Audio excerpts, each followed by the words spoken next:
Hi, this is the Nokia 220 and I'll show you how to lock SIM card with SIM pin on this device.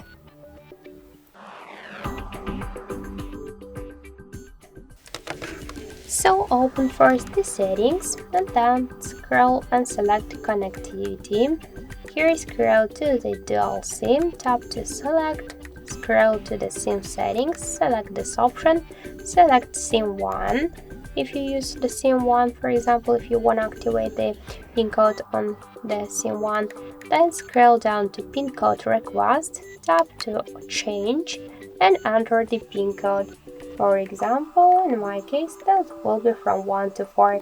Just tap to OK and that's it. We just successfully activated the PIN code request on our Nokia phone. So that's it. Thank you for watching, and if you like this video, leave thumbs up and subscribe our channel.